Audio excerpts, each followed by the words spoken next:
Audiolibros con texto presenta Una desaparición misteriosa de Anna Katharine Green.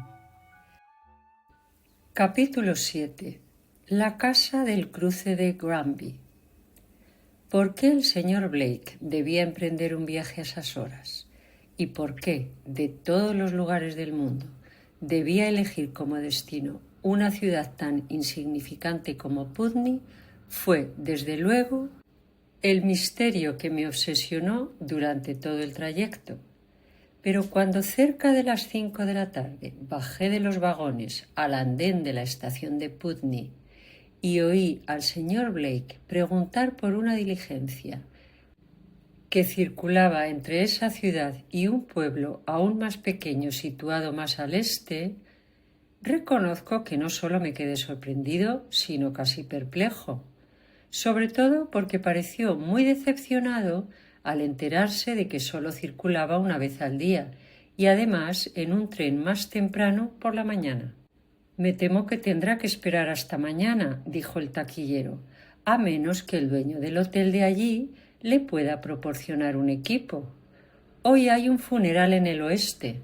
Y no esperé a oír más, sino que me apresuré a ir al hotel que le había indicado y al hablar con el propietario le pregunté si por amor o por dinero podía conseguirme algún tipo de transporte para Melville esa tarde.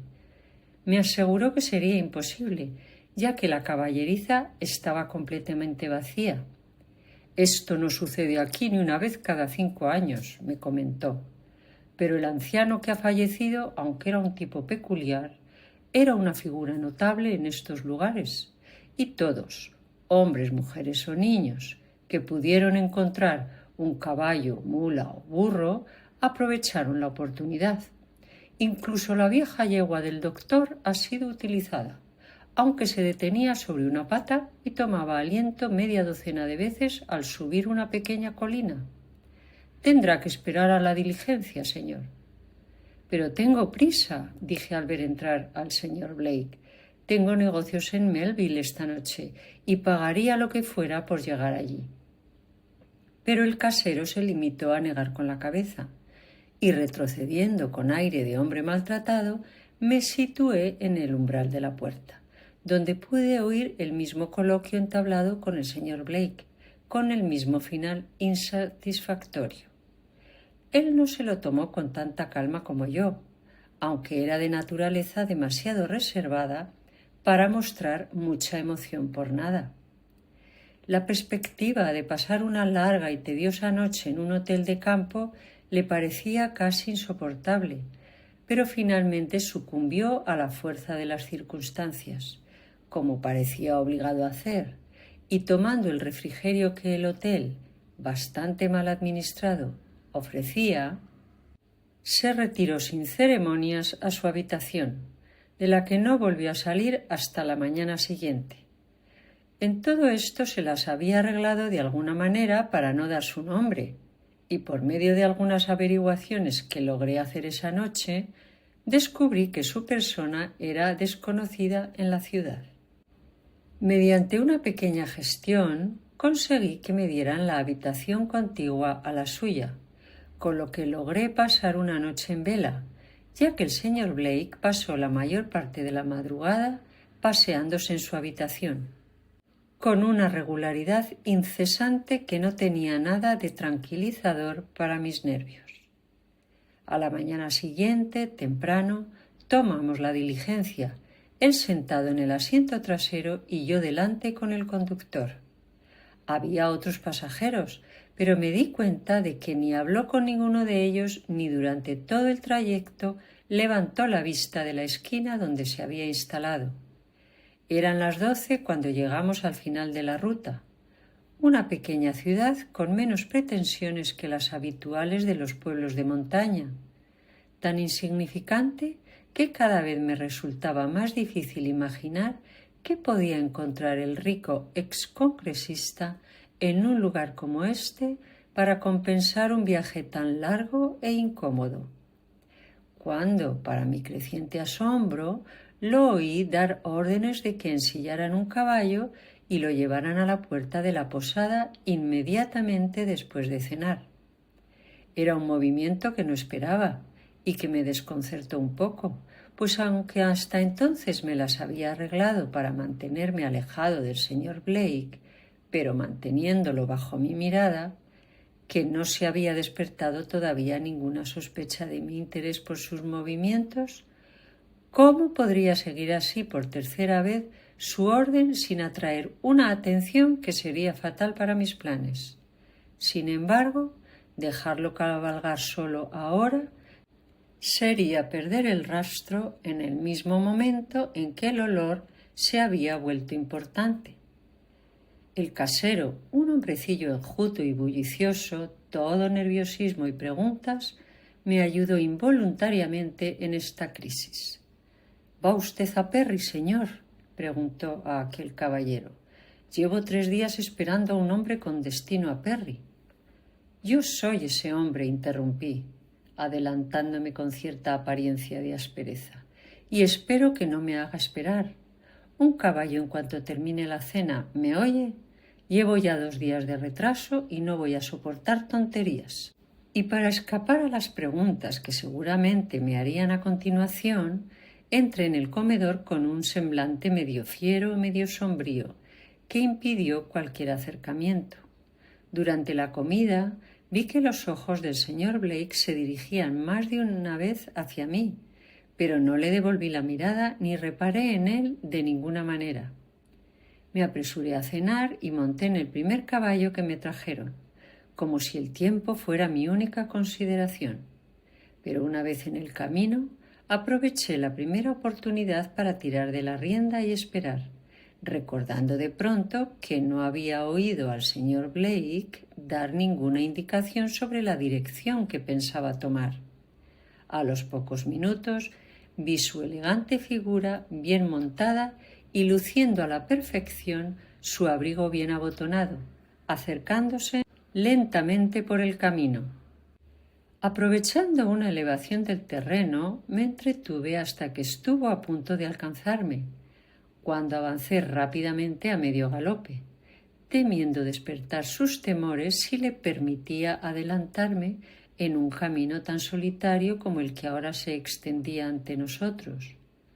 Un movimiento que me causó mucha vergüenza, ya que no me atreví a volver la cabeza por la misma razón, ansioso como estaba de mantenerlo a la vista. Los caminos que se dividían ante mí me dieron la primera oportunidad de detenerme y mirar hacia atrás. Iba unos 50 pasos por detrás. Esperando a que se acercara, me incliné con la hosca cortesía que creí acorde con el carácter que había asumido, y le pregunté si sabía qué camino llevaba a Perry, diciendo que había salido con tanta prisa que había olvidado preguntar mi camino.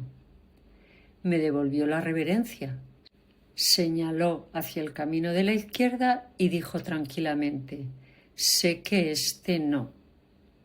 He aquí un dilema. Si ante esta brusca respuesta procedía a seguirlo, mi mano quedaba al descubierto de inmediato. Sin embargo, las circunstancias no admitían otro camino. Decidí transigir fingiendo que tomaba el camino de la derecha hasta que se perdiera de vista, momento en que regresaría y le seguiría rápidamente por la izquierda.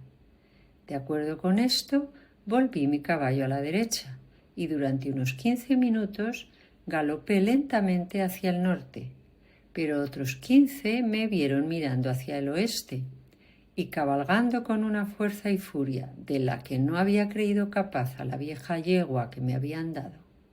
No pasó mucho tiempo antes de que viera a mi buen caballero trotando delante de mí por una larga pero suave pendiente que se elevaba en la distancia, y aflojando mi propia rienda me retiré al bosque al lado del camino hasta que hubo pasado su cima y desaparecido, cuando galopé de nuevo hacia adelante. Y así avanzamos durante 1 hora por el terreno más accidentado que jamás he atravesado, él siempre una colina por delante, cuando de repente, no puedo determinar por qué instinto, sentí que me acercaba al final y, apresurándome a la cima, miré hacia el poco profundo valle que se extendía ante mí. ¿Qué espectáculo se presentaba ante mis ojos si yo hubiera estado concentrado en algo menos práctico que los movimientos del jinete solitario de abajo? Colinas y colinas se amontonaban alrededor de una cuenca verde en cuyas profundidades anidaba una escasa colección de casas, un número tan reducido que se podían contar con los dedos de una mano, pero que a pesar de todo daban un indescriptible aspecto de tranquilidad y comodidad a esta remota región de colinas y bosques. Pero la visión del señor Blake deteniéndose a mitad de la pendiente ante mí, examinando una pistola que llevaba en la mano, pronto puso fin a toda idea de romanticismo. Algo alarmado, retrocedí, pero era evidente que su acción no tenía nada que ver conmigo, porque no miró ni una sola vez a sus espaldas, sino que mantuvo la vista fija en el camino que, según observé, daba un pequeño giro hacia una casa de aspecto tan extraño y ominoso que apenas me sorprendió su precaución. Situada en un terreno llano, en el cruce de 3 caminos, su espaciosa fachada, tosca y despintada como era, presentaba toda la apariencia de una posada, pero de sus chimeneas cubiertas de musgo no salía humo, ni pude detectar ninguna señal de vida en sus ventanas sin postigos y en sus puertas cerradas, a través de las cuales se estremecía la oscura sombra de un pino enjuto y envejecido, que se erguía como un guardia junto a su porche derrumbado. Al señor Blake parecía haberle impresionado el mismo hecho de su soledad, pues se apresuró a guardar la pistola en el bolsillo del pecho y avanzó lentamente. Instantáneamente concebí el plan de atravesar el cinturón de maleza que me separaba de esta vieja morada y, situándome frente a ella, interceptar la vista del señor Blake mientras se acercaba. Por lo tanto, me apresuré a desmontar, llevé mi caballo a los arbustos y lo até a un árbol, procediendo a llevar a cabo mi plan a pie. Tuve tanto éxito que llegué a la linde más alejada del bosque, que era lo bastante espeso como para ocultar mi presencia sin ser demasiado denso como para obstruir mi visión, justo cuando el señor Blake pasaba de camino a esta solitaria vivienda. Parecía ansioso, pero decidido. Apartando mis ojos de él, eché otro vistazo a la casa, que con este movimiento había traído directamente ante mí. Tenía un aspecto aún más desierto de lo que había pensado. Su fachada despintada, con su doble hilera de ventanas en blanco, recibía tu mirada sin respuesta, mientras el enorme pino viejo, con la mitad de sus miembros desprovistos de follaje, hacía sonar sus viejos huesos contra sus costados y gemía a su manera envejecida como el solitario retenedor de una estirpe muerta. Confieso que sentí un escalofrío que me recorrió la espalda cuando aquel crujido llegó a mis oídos, aunque como el día era frío y soplaba un viento del este, me atrevo a decir que fue más el efecto de mi repentina interrupción del ejercicio que de cualquier temor supersticioso que sintiera. El señor Blake no parecía tener tales impresiones. Cabalgando hasta la puerta principal, golpeó, sin desmontar, los lúgubres paneles con su fusta. No obtuvo respuesta. Frunciendo las cejas con impaciencia, probó el pestillo. La puerta estaba cerrada.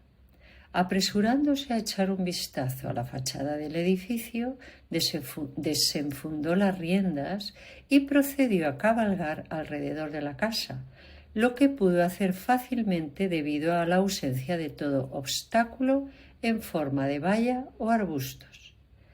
Al no encontrar ninguna forma de entrar, volvió de nuevo a la puerta principal, que sacudió con una mano impaciente que, sin embargo, no produjo ninguna impresión en la cerradura, y reconociendo, sin duda, la inutilidad de sus esfuerzos, se echó hacia atrás y simplemente se detuvo para echar otra mirada a su frente desierto. Giró la cabeza de su caballo y, para mi gran asombro, procedió con gesto sombrío y la frente nublada a retomar el camino a Melville. Esta vieja posada o decadente granja era entonces el objeto de su largo y tedioso viaje. Esta antigua casa que se pudría entre las sombrías colinas de Vermont, el camino hacia el que sus pasos se habían encaminado durante los 2 últimos días. No podía comprenderlo. Saliendo rápidamente del lugar donde me había escondido, di una vuelta a la casa, por si afortunadamente descubría algún resquicio de entrada que hubiera escapado a su atención. Pero todas las puertas y ventanas estaban firmemente atrancadas, y yo estaba a punto de seguir su ejemplo y abandonar el lugar, cuando vi a 2 o 3 niños que avanzaban hacia mí por el camino transversal, balanceando alegremente sus libros escolares. Noté que vacilaban y se asustaban al acercarse y verme, pero sin prestar atención a esto los abordé con unas palabras agradables y, señalando por encima del hombro hacia la casa de atrás, pregunté quién vivía allí. Al instante, sus rostros ya pálidos palidecieron aún más. «¿Por qué?», gritó un muchacho. «¿No lo sabes? Allí vivían los 2 malvados que robaron el dinero del banco de Rutland. Los metieron en la cárcel, pero se escaparon y...». En ese momento, la otra, una niña pequeña, le tiró de la manga con tanto miedo que él mismo se alarmó y, lanzándome una rápida mirada con los ojos muy abiertos, agarró a su compañero de la mano y se puso en marcha. Yo, por mi parte, me quedé clavado en el suelo, asombrado.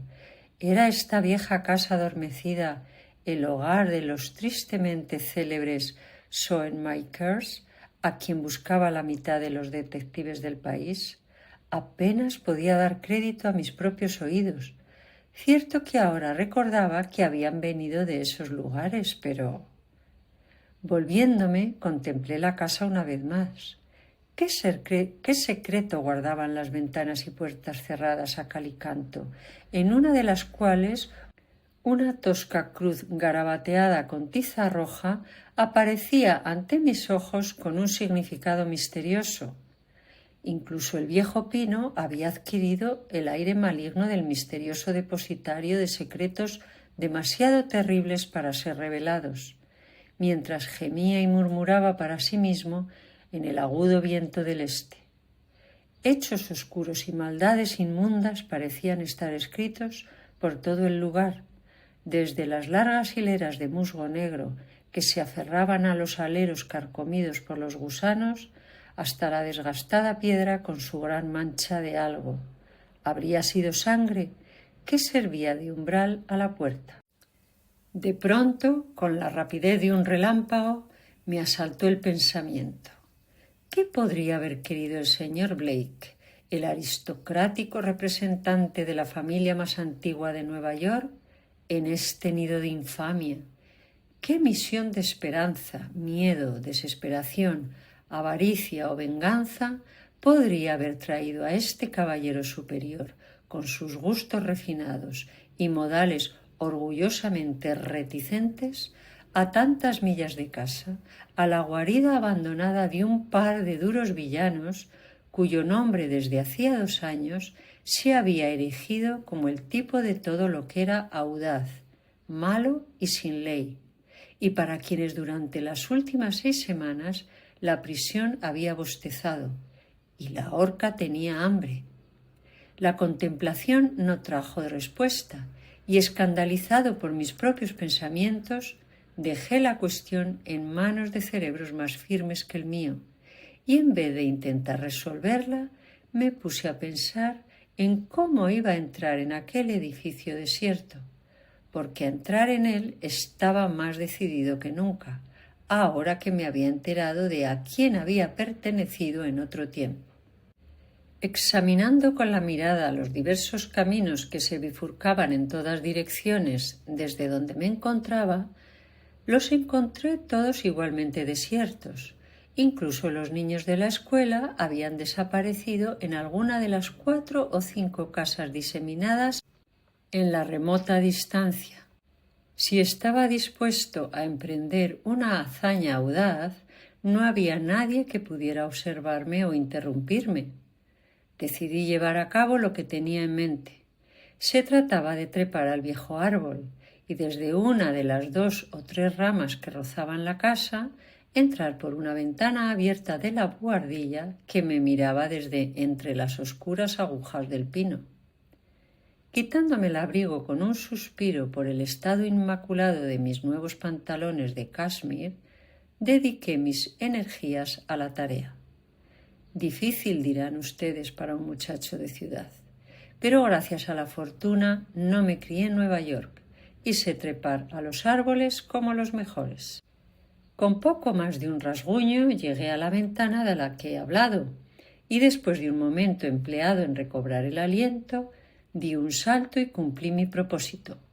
Me posé sobre un montón de cristales rotos en una gran habitación vacía. Un siniestro escalofrío se apoderó inmediatamente de mi corazón. Aunque soy cualquier cosa menos un hombre sensible en lo que a impresiones físicas se refiere, había algo en el eco hueco que surgió de las 4 paredes en blanco a mi alrededor cuando mis pies se posaron en aquel suelo áspero y sin alfombrar, que me produjo un vago escalofrío en la sangre, y de hecho dudé por un momento si proseguir las investigaciones que me había prometido a mí mismo, o emprender una precipitada retirada. Una mirada a las enormes ramas distorsionadas que se balanceaban en el cuadrado de la ventana abierta me decidió.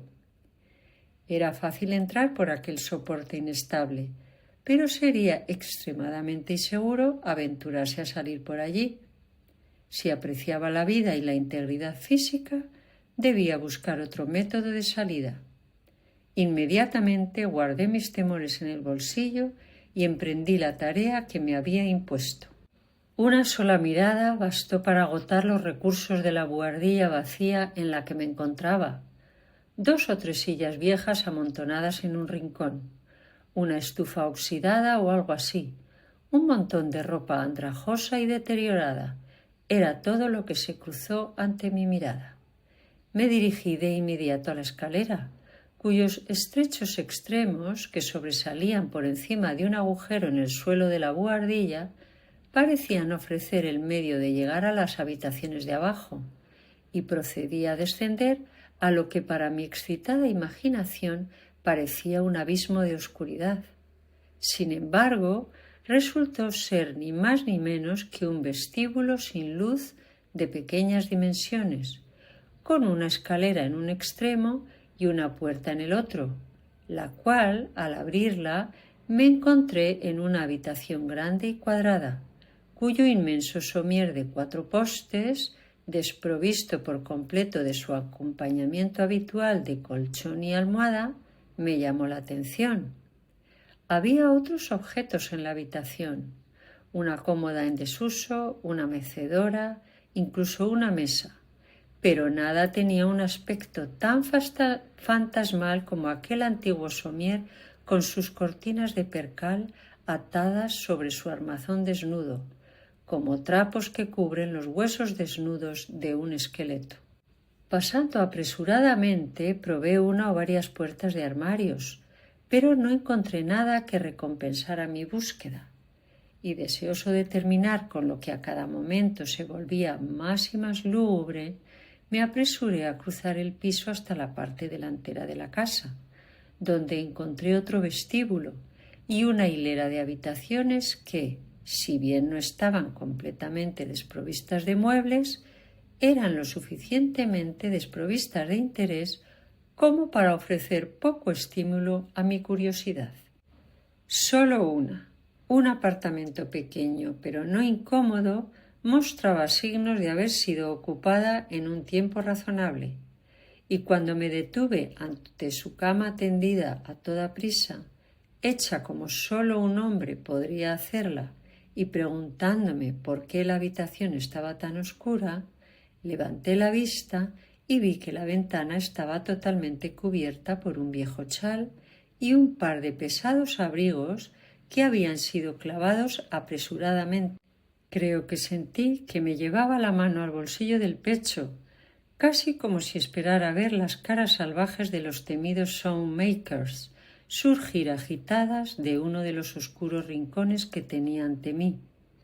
Corriendo hacia la ventana, quité de un tirón el abrigo y el chal, y con un sobresalto descubrí que la ventana todavía tenía sus cortinas, descoloridas y andrajosas, atadas con cintas que en otro tiempo debieron de ser de colores brillantes y alegres.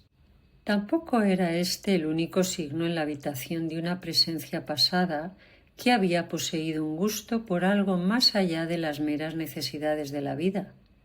De la sombría pared, toscamente empapelada, colgaba más de un cuadro, recortes de periódicos ilustrados, sin duda, pero todos y cada uno de ellos, si se me puede llamar juez de tales asuntos, poseían alguna cualidad de expresión que los encomiaba a un cierto orden de gusto. Todas eran imágenes fuertes, rostros vívidos de hombres y mujeres en posiciones audaces, un cazador que detiene a un jaguar de su garganta, un soldado que protege a su camarada de un golpe y, lo más importante de todo, una mujer tan hermosa como poderosa, que se sobresalta y horroriza de... ¿De qué? No sabría decirlo. Una mano áspera había arrancado el resto del cuadro de la pared.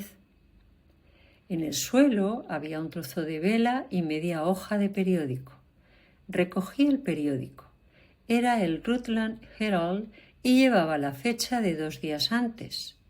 Mientras leía, me di cuenta de lo que había hecho. Si aquellos audaces ladrones no estaban en ese mismo momento en la casa, habían estado allí, y hacía menos de 2 o 3 días. Los cristales rotos de la buhardilla de arriba tenían ahora una explicación. Yo no era el primero que se había subido a aquel pino chirriante este otoño. Algo parecido a un temor sensible, a un peligro muy posible, se apoderó ahora de mí. Si me había tropezado con aquellas criaturas extrañamente sutiles, pero diabólicamente audaces, en su guarida secreta, la pistola que llevaba no iba a salvarme. Encerrado como un zorro en una madriguera, temía que aparecieran por la escalera o de que vinieran a por mí desde cualquiera de los oscuros pasillos de la vieja y loca morada, que ahora empezaba a parecerme demasiado grande para mi comodidad. Saliendo cautelosamente de la habitación en la que había encontrado tantas cosas que me desconcertaban, me arrastré hacia la escalera delantera y escuché. Todo estaba en un silencio sepulcral. El viejo pino gemía y se retorcía en el exterior, y de vez en cuando el viento bajaba por la chimenea con un chillido sobrenatural, extrañamente acorde con el lugar. Pero dentro y debajo todo estaba quieto como una tumba, y aunque no me tranquilizaba en absoluto, decidí descender y acabar de una vez con el suspense. Así lo hice, con la pistola en la mano y los oídos aguzados al máximo para captar el menor susurro. Ningún sonido vino a perturbarme, ni encontré en este piso inferior la señal de otra presencia en la casa que no fuera la mía. Pasando apresuradamente por lo que parecía una especie de rudo salón, entré en la cocina e intenté abrir una de las ventanas. Al ver que podía levantarla fácilmente desde dentro, respiré con tranquilidad por primera vez desde que me había posado entre los cristales rotos, y dando media vuelta, abrí deliberadamente la puerta de la cocina y miré dentro. Tal como esperaba, encontré un montón de trapos parcialmente carbonizados que mostraban el lugar donde los desgraciados habían quemado su ropa de prisión, y procediendo aún más, recogí de entre las cenizas un anillo que, Si eran conscientes o no de haber intentado destruir de esta manera, no puedo decirlo, pero que, agradecido, guardé en mi bolsillo para el día en que pudiera ser requerido como prueba. Al no discernir nada más que invitar al interés, me pregunté si tenía valor para descender al sótano, concluyendo finalmente que eso era más de lo que podía esperarse de cualquier hombre en mi posición. Eché una mirada de despedida a las húmedas y desoladas paredes que me rodeaban, y luego, con un suspiro de alivio, salté de nuevo por la ventana de la cocina a la luz y el aire del día. Mientras lo hacía, juraría que oí que una puerta de aquella vieja casa se balanceaba sobre sus goznes y se cerraba suavemente. Con un estremecimiento reconocí que procedía de la bodega. Mis pensamientos en el camino de regreso a Melville eran muchos y contradictorios. Sin embargo, por encima de todos ellos se alzaba la confortable conclusión de que, en la persecución de un misterioso asunto, había tropezado, como ocurre a menudo, con la pista de otro de mayor importancia, y, al hacerlo, había conseguido un comienzo que aún podría redundar en gran ventaja para mí, pues la recompensa ofrecida por la recaptura de los Soundmakers era cuantiosa, y la posibilidad de que fuera yo quien pusiera a las autoridades sobre su pista parecía ciertamente, después de los acontecimientos de este día, abierta al menos a una esperanza muy razonable. En cualquier caso, decidí no dejar que la hierba creciera bajo mis pies hasta que hubiera informado al superintendente de lo que había visto y oído aquel día en el antiguo refugio de aquellos dos convictos fugados. Al llegar a la posada de Melville y enterarme de que el señor Blake había regresado sano y salvo una hora antes, atraje al propietario a un lado y le pregunté qué podía decirme sobre aquella vieja casa de los dos notables ladrones Soundmaker por la que había pasado en mi camino de regreso entre las colinas. «Vaya, ahora usted», contestó él, «esto es curioso. Acabo de contestar al caballero de arriba un montón de preguntas sobre ese mismo viejo lugar, y ahora viene usted con otro montón de ellas, como si ese viejo y desvencijado antro fuera el único lugar de interés que tuviéramos en estos parajes». «Tal vez sea verdad», me reí. «Justo ahora que los periódicos están llenos de esos granujas, cualquier cosa que les concierna debe ser de un interés superior, por supuesto». Y volví a presionarlo para que me contara la historia de la casa y de los dos ladrones que la habían habitado. «Bien», dijo, «no es mucho lo que sabemos de ellos, pero después de todo puede que algún día sea demasiado para sus gaznates. Hubo un tiempo en que nadie pensaba especialmente mal de ellos, más allá de la sospecha de que eran algo mezquinos con el dinero.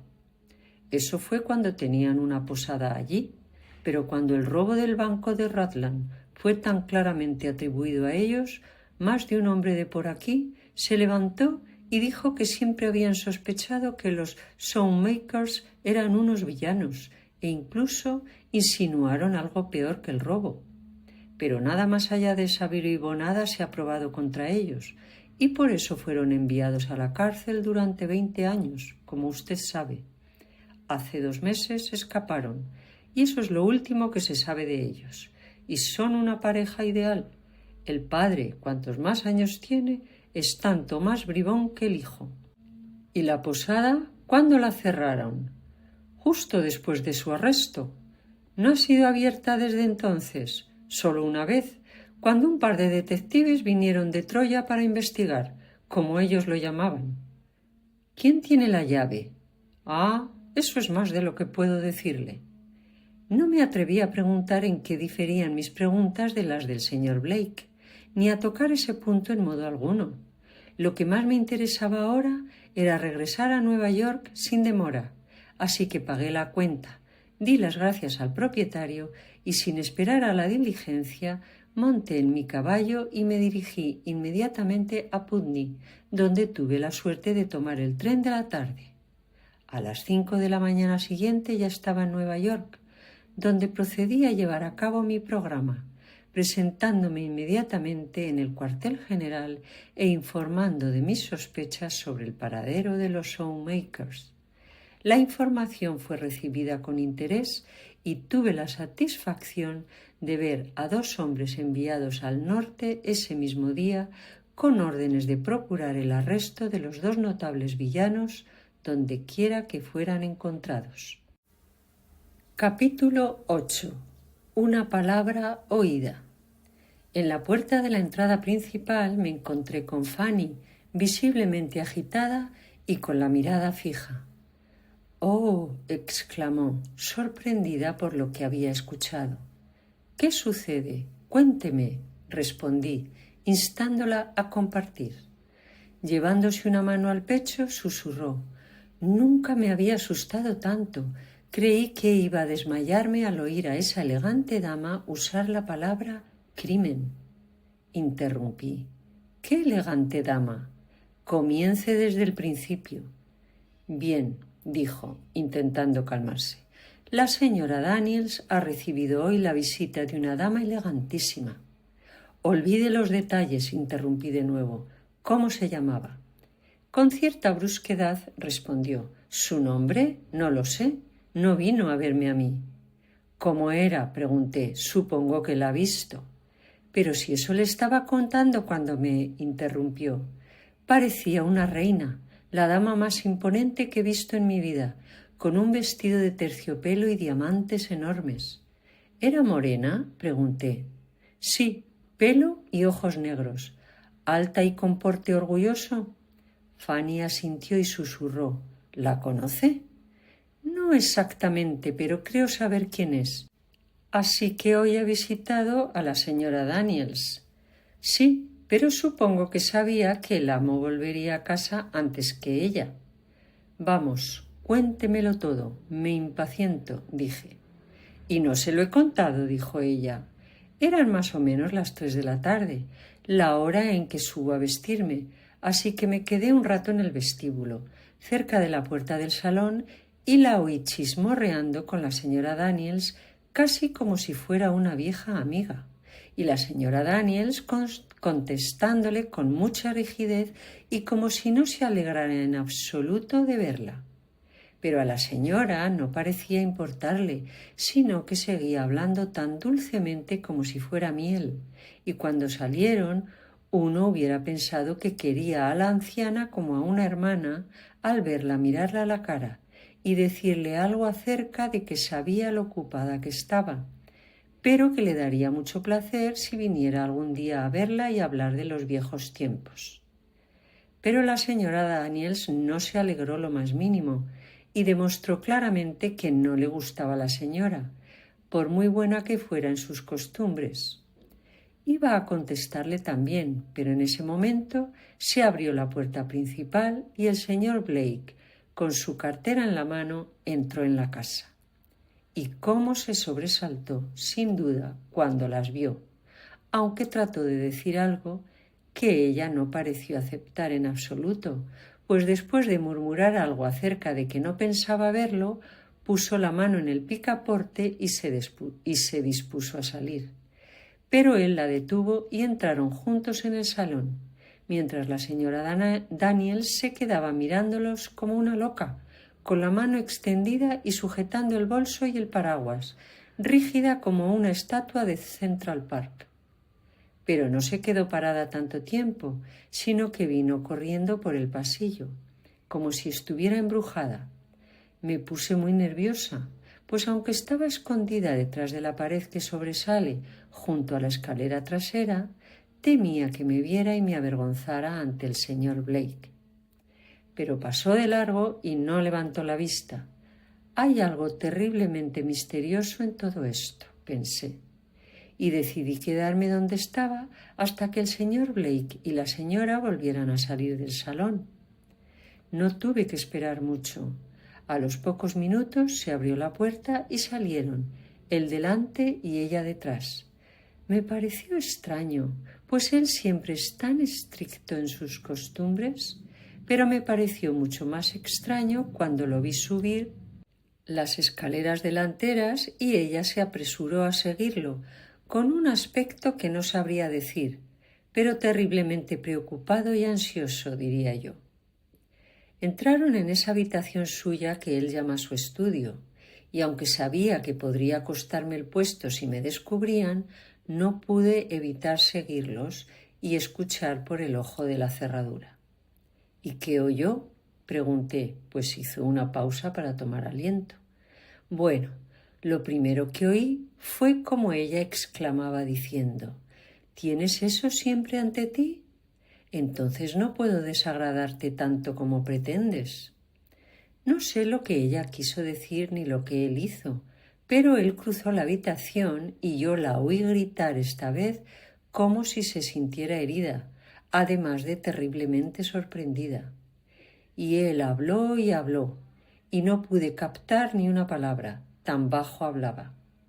Ella sollozó un poco, y yo me asusté, y habría salido corriendo, pero ella gritó con una especie de alarido: «Oh, no digas nada más.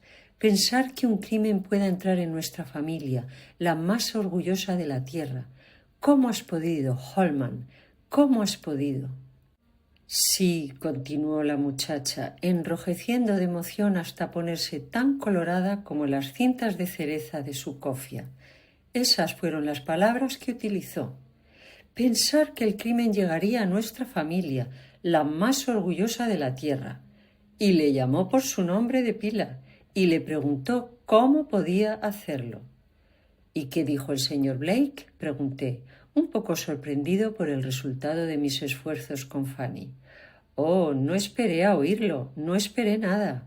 Si la gente iba a hablar de esas cosas, pensé que sería mejor estar en cualquier otro sitio que escuchando por el ojo de la cerradura. Le aseguro que me fui subiendo las escaleras. ¿Y a quién le ha contado lo que oyó en las 6 horas que han pasado? A nadie. ¿Cómo ha podido pensar así de mí cuando le prometí? No es necesario ir más lejos en esta parte de la entrevista. Mis investigaciones revelaron que la condesa de Mirac compartía la afición de las damas de la época por las antigüedades. Recordando esto, decidí aprovechar esta debilidad para acceder a ella, ya que era la única conocedora del secreto del señor Blake. Pedí prestada una valiosa antigüedad a un amigo comerciante y me presenté al día siguiente en sus aposentos. A través de la criada que respondió a mi llamada, envié una urgente solicitud para ver a Madame, esperando su respuesta con inquietud. La respuesta llegó pronto, pero fue negativa. Madame estaba indispuesta y no recibía visitas. No obstante, no me di por vencido. Entregué a la criada la cesta que llevaba, instándola a mostrarle a su señora el raro objeto que contenía, algo que quizás no volvería a tener la oportunidad de adquirir. La muchacha accedió con dudas, pero su incredulidad debió disiparse rápidamente, pues regresó casi de inmediato sin la cesta, anunciando que Madame me recibiría. Lo primero que pensé al entrar en presencia de la gran dama fue que la muchacha se había equivocado, pues encontré a la condesa caminando por el suelo abstraída, secando una carta que evidentemente acababa de terminar de escribir, agitándola de un lado a otro con mano inestable. La placa que yo había traído yacía descuidada sobre una mesa. Al verme esperando respetuoso en la entrada, escondió rápidamente la carta en un libro. Observándola con atención, me sorprendió el cambio que había experimentado desde nuestro encuentro en la academia. No se trataba solo de su holgada bata, que contrastaba con las elegantes sedas y rasos que solía lucir, ni de alguna dolencia física que opacara el brillo de sus mejillas morenas, su principal atractivo. El cambio era más profundo, como si una luz se hubiera extinguido en su rostro. Era la misma mujer que había visto erguida, una columna de voluntad y fuerza frente a la melancólica figura del señor Blake, pero ahora carecía de esa determinación y energía, y con ellas de todo su esplendor. Ya no tiene esperanzas, pensé, sintiéndome recompensado por mi esfuerzo. Es un objeto precioso el que me ha traído, dijo, dejando entrever su innegable amor por el arte a pesar de su languidez. ¿Cuál es su procedencia y qué garantías me ofrece de que su venta es legítima? Ninguna, respondí con una sonrisa tranquilizadora, obviando su primera pregunta. Más allá de mi palabra y la seguridad de que no temeré si toda la policía de Nueva York supiera que estoy aquí ofreciéndole este bello objeto. Ella se encogió de hombros con la altivez propia de una condesa francesa y deslizó suavemente un dedo por el borde de la placa. No necesito más objetos como este, dijo lánguidamente. Además, añadió, dejándolo caer al suelo con gesto preocupado, no estoy de humor para comprar nada esta tarde. Luego, brevemente, ¿cuánto pide por él? Mencioné un precio exorbitante. Se sorprendió y me escrutó con la mirada. Será mejor que se lo ofrezca a otro. No tengo dinero que derrochar. Con mano vacilante, levanté la placa hasta la cesta. Me encantaría vendérselo, dije. Quizás. En ese instante, una alterada voz femenina resonó desde la habitación contigua, llamando a la condesa. Impulsivamente, ella me arrebató la placa exclamando: «¡Oh, ahí está Amy!» y se dirigió a la estancia de al lado, dejando la puerta entreabierta. Observé un breve saludo entre ella y una dama elegantemente vestida, y luego se apartaron con el objeto que yo había llevado, examinando sus detalles. Era mi oportunidad. El libro donde había escondido la carta que estaba escribiendo reposaba sobre la mesa, justo frente a mí, a escasos centímetros de mi mano. Bastaba con abrir la tapa para satisfacer mi curiosidad. Aprovechando un instante en que ambas me daban la espalda, tomé el libro con cautela y con un ojo en ellas y otro en la página ante mí, alcancé a leer estas palabras. Mi queridísima Cecilia, he intentado en vano igualar la muestra que me enviaste en Stewart's. Si aún insistes en confeccionar el vestido de la manera que propones, veré qué puede hacer Madame Dudevant por nosotras, aunque no puedo sino aconsejarte que cambies tus planes y te conformes con el terciopelo de un tono más oscuro. Anoche fui a la recepción de los Carey y conocí a Lulu Chittenden. Ha envejecido, pero sigue tan animada como siempre. Causó un gran revuelo en París cuando estuvo allí, pero un marido que llega a casa a las 2 de la mañana con los ojos vidriosos y los bolsillos vacíos no contribuye precisamente a la conservación de la belleza de una mujer. No puedo imaginar cómo logra mantener el ánimo. Me preguntas por el primo Holman. Lo veo de vez en cuando y luce bien, pero se ha convertido en el hombre más sombrío que hayas visto. En cuanto a ciertas esperanzas que alguna vez mencionaste, permíteme asegurarte que ya no son viables. Ha hecho lo que... En la otra habitación, la conversación llegó a su fin. La condesa se movió hacia adelante y con gran pesar cerré el libro, con la carta en su interior, lamentando mi mala suerte. Es muy bonito, dijo ella con cansancio, pero no estoy de humor para comprar. Si rebaja la mitad de lo que pide, podría considerarlo. Interrumpiéndola, dije: «Perdóneme, señora, pero he estado pensando en ello y mantengo mi precio original. El señor Blake, de la Segunda Avenida, me lo pagará si usted no lo hace». Con suspicacia me preguntó: «¿El señor Blake? ¿Le vende a él?» «Vendo a quien puedo», respondí, «y él tiene ojo de artista para estas cosas». Frunciendo el ceño, se dio la vuelta y declaró: «No lo quiero, véndaselo a quien quiera». Tomé la placa y salí de la habitación.